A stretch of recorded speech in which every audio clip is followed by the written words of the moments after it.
दर्शकों, आपका फिर से स्वागत है।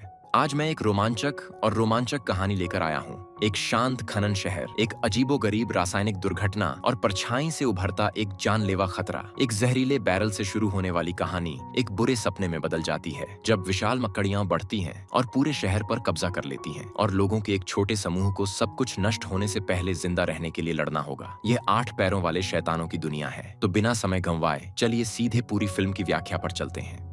एरिज़ोना के पुराने खनन शहर प्रॉस्पेरिटी कभी टनों सोना उत्पादन के लिए मशहूर था, लेकिन खदानें सालों से बंद हैं, जिससे यह शहर लगभग भुला दिया गया है। एक रात एक ट्रक ड्राइवर जहरीले रसायनों से भरा एक ट्रक लेकर एक अंधेरी सड़क पर जा रहा था। अचानक उसकी नजर एक खरगोश पर पड़ी। चौंककर वह उससे टकराने से बचने के लिए जोर से मुड़ गया। तीखे मोड़ पर रसायनों से भरा एक बैरल ट्रक से गिर गया। वह नीचे की ओर लुढ़कता हुआ एक शांत तालाब में जा गिरा, जिससे पानी में जहर फैल गया। अगली सुबह जोशुआ नाम का एक आदमी उसी तालाब पर आता है। वह मकड़ियों को पालतू जानवरों की तरह पालता है और उन्हें खिलाने के लिए रोजाना यहाँ झींगुर इकट्ठा करने आता है। रासायनिक संदूषण से अनजान वह हमेशा की तरह खुशी खुशी कीड़े इकट्ठा करता है। एक हफ्ते बाद जोशुआ का दोस्त माइकफ आता है। उसे भी मकड़ियां बहुत पसंद हैं, लेकिन फिर भी जब कोई मकड़ी शीशे से टकराती है तो वह डर जाता है। जब वे बाड़ों की जांच करते हैं तो माइक को कुछ अजीब सा दिखाई देता है। मकड़ियां को बहुत बड़ी हो गई हैं। जोशुआ गर्व से बताता है कि वे जादुई झींगुर खा रहे हैं और सोचता है कि उसने कुछ ऐसा खोज लिया है जिससे वह अमीर बन सकता है। लेकिन जब वे बात कर रहे होते हैं तो एक टैरेंट्यूला उनकी नजरों से बचकर भाग जाता है। जोशुआ माइक को अपनी सभी मकड़ी प्रजातियां दिखाता है, जिनमें कैनुएला भी शामिल है, एक खतरनाक रानी मकड़ी जो अपने शिकार को तेजाब से घोल सकती है। माइक के स्कूल जाने के बाद जोशुआ को आखिरकार पता चलता है कि एक टैरेंट्यूला गायब है।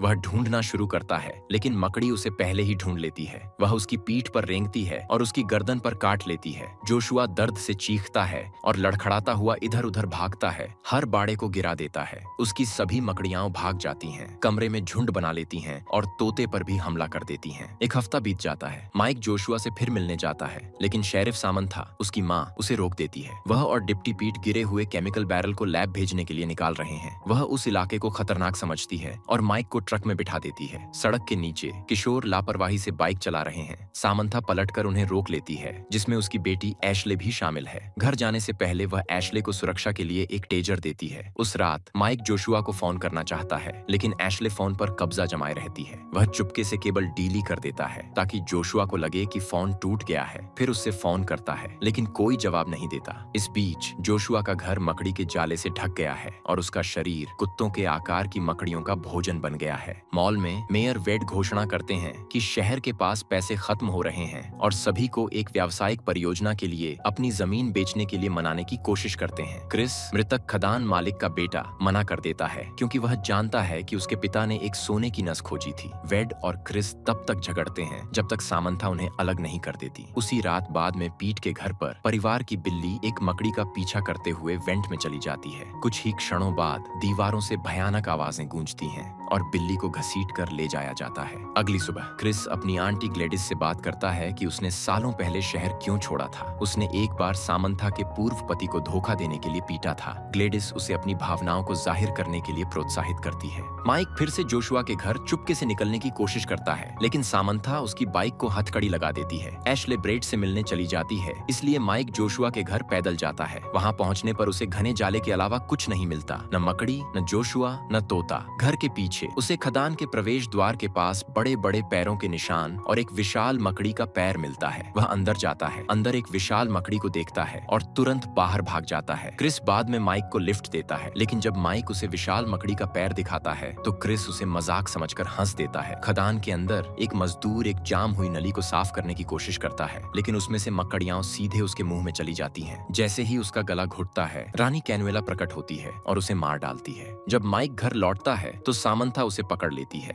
और विशाल मकड़ियों के बारे में उसकी किसी भी बात पर विश्वास करने से इनकार कर देती है। इस बीच वेड के शुतुरमुर्ग फार्म में जमीन के नीचे कुछ एक एक करके पक्षियों को घसीट कर ले जाता है। बस हड्डियां ही बचती हैं। शहर का रेडियो होस्ट हार्लन मरे हुए जानवरों के बारे में बात करना शुरू कर देता है और हवा में बेतुके षड्यंत्र के सिद्धांत सुनाता है। कुछ किशोर फिर से साइकिल चलाने लगते हैं और ब्रेट अपने ट्रक में एशले के साथ जबरदस्ती करने की कोशिश करता है। वह उसे झटका देने के लिए टेजर का इस्तेमाल इस्तेमाल करती है, जिससे वह गिर जाता है और गीला हो जाता है। जैसे ही वह गाड़ी चलाकर दूर जाती है, विशाल मकड़ियां दिखाई देती हैं। ब्रेट दूसरों को चेतावनी देने की कोशिश करता है, लेकिन वे उसका मजाक उड़ाते हैं, जब तक कि एक मकड़ी उनमें से एक पर कूदकर उसे वहीं मार नहीं देती। अफरा तफरी मच जाती है। मकड़ियां लड़कों का पीछा करती हैं, साइकिलें पलटती हैं, शिकारों को गड्ढों में घसीटती हैं और उन्हें जिंदा खा जाती हैं। ब्रेट मुश्किल से खदानों में भाग पाता है, तभी एक ट्रक मकड़ी के झुंड से टकरा जाता है और फोन लाइनें कट जाती हैं। ग्लेडिस के घर पर उसका कुत्ता तहखाने में भाग जाता है और एक विशाल मकड़ी उसे पकड़ लेती है। ग्लेडिस उसका पीछा करती है, खदान की ओर जाने वाला एक गड्ढा ढूंढती है और खुद भी पकड़ी जाती है। आखिरकार क्रिस को वह मकड़ी का पैर मिल जाता है जिसका जिक्र ग्लेडिस ने किया था और उसे एहसास होता है कि माइक सच कह रहा था। माइक उसे बताता है कि मकड़ियां अपने शिकार को तुरंत नहीं खाती, इसलिए ग्लेडिस शायद अभी भी जिंदा हो। इसके तुरंत बाद एशले पर उसके कमरे में हमला होता है। एक विशाल मकड़ी उसे दीवार से सटा देती है और अपने जाल में लपेटने लगती है। क्रिस और सामंथा दौड़कर आते हैं और उसे ठीक समय पर गोली मार देते हैं। सामंथा पीट को मदद के लिए बुलाती है। मकड़ियां पुलिस की गाड़ी पर हमला करती हैं, लेकिन समूह भाग निकलता है। बाद में सामंथा शहर को चेतावनी देने के लिए हार्लन के रेडियो शो को हाईजैक कर लेती है, लेकिन कोई भी उसकी बात पर तब तक विश्वास नहीं करता जब तक कि एक विशाल टारंटुला ट्रेलर को पलट नहीं देता। आखिरकार लोग खुद मकड़ियों को देखते हैं। सड़कों पर अफरा तफरी मच जाती है क्योंकि राक्षस खिड़कियों से घुस आते हैं, पीड़ितों को जमीन के नीचे घसीटते हैं और कारों के दरवाजे तोड़ देते हैं। सामंथा और पीट सभी को एकमात्र सुरक्षित जगह की ओर ले जाते हैं। अंदर बचे हुए लोग दरवाजों पर बैरिकेड लगा देते हैं। क्रिस और हार्लन 911 पर कॉल करने के लिए छत पर चढ़ते हैं, लेकिन ऑपरेटर को लगता है कि यह एक शरारत है। इस बीच मकड़ियां सामने के गेट पर तब तक प्रहार करती हैं जब तक वह ढहा नहीं जाता और राक्षसों की एक सेना मॉल में घुस जाती है। भीड़ जवाबी फायरिंग करती है, लेकिन उन्हें तहखाने में जाने के लिए मजबूर होना पड़ता है, जहां उन्हें दरवाजा बंद मिलता है। पीट बाहर फंस जाता है और शटर के बीच से चेनसॉ से मकड़ी के पैर काट देता है। ब्रेट, जो अभी भी खदान में जिंदा है, शहरवासियों को कोकून में लिपटा हुआ पाता है और रानी कैनुएला को जीवित प्राणियों को खाते हुए देखता है। नीचे सामंथा के समूह को खदान से जुड़ी सुरंगों का पता चलता है। वे उनसे बच निकलते हैं, जबकि मकड़ियां उनका पीछा करती हैं। सुरंगों के अंदर क्रिस को मीथेन की गंध आती है। एक छोटी सी चिंगारी भी पूरी खदान को उड़ा सकती है। वे सावधानी से आगे बढ़ते हैं, मूक हथियारों से मकड़ियों से लड़ते हैं। समूह को घोंसला कोकून में बंद लोगों से भरा मिलता है। वे वेड को बचाते हैं और गहराई में जाते हैं। क्रिस ग्लेडिस को ढूंढने के लिए पीछे रह जाता है। सामंथा दूसरों के साथ जाने से पहले उसे अलविदा कहकर एक छोटा सा चुंबन देती है। क्रिस आखिरकार ग्लेडिस को जिंदा पाता है और उसके पीछे सोने की नस भी। अचानक रानी कैनुएला प्रकट होती है। मीथेन की वजह से क्रिस गोली नहीं चला पाता, इसलिए वह उसके चेहरे पर परफ्यूम फेंक देता है, जिससे वह इतनी देर तक भ्रमित रहती है कि वे ब्रेट की बाइक पर भाग निकलते हैं। बचे हुए लोग जनरेटर रूम पहुंचते हैं, लेकिन उन्हें ईंधन नहीं मिलता। एशले उसे चालू करने के लिए अपनी टेजर मशीन का इस्तेमाल करती है। खदान में चारों तरफ लाइटें जल उठती हैं और क्रिस द्वारा पहले छिपाई गई माचिस की चिंगारी भड़क उठती है, जिससे एक जोरदार विस्फोट होता है। आग सुरंगों से होकर तेजी से फैलती है, हर मकड़ी को अपनी चपेट में ले लेती है और उसके घोंसले को नष्ट कर देती है। क्रिस और ग्लेडिस ठीक समय पर खदान से बाहर निकल आते हैं, जबकि वेड शिकायत करता है कि खदान नष्ट हो गई है। कुछ ही क्षणों बाद पुलिस, अग्निशमन कर्मी और आपातकालीन इकाइयां आखिरकार पहुंच जाती हैं, क्योंकि वे सभी हार्लन का पागलपन भरा रेडियो शो सुनते हैं। कुछ दिनों बाद क्रिस द्वारा सोने की नस खोलने की बदौलत हार्लन गर्व से अपने नए सोने के दांत दिखाता है।